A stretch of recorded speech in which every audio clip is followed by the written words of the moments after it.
Ayan mga ka-foreman, may bago tayong gagawin dito. So gagawa tayo ng railings ng hagdanan. So ang gagamitin natin dito ay GI tubular na gawin nating pang railings dito sa hagdanan na to. So mayroong konting diferensya dito. Medyo masikip siya, so babagbagan natin. Ayan, pakikita ko sa inyo yung gagawin namin. Feel me. Feel me.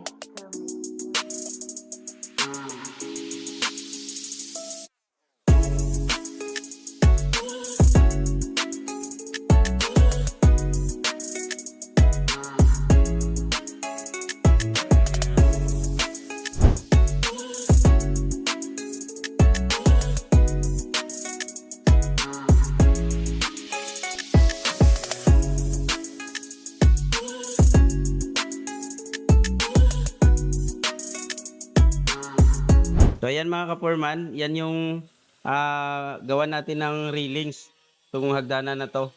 So binagbag namin dito kasi hindi pantay yung sukat dito sa dating flooring.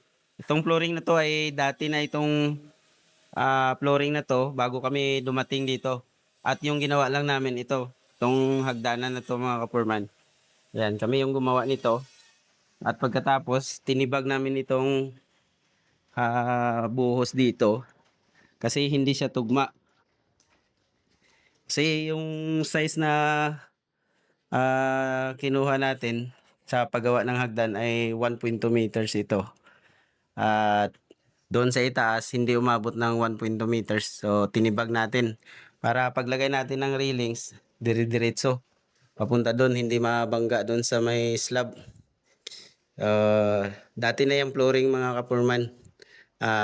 Ang gumawa niyan yung gumawa din dito sa ilalim. Ayan.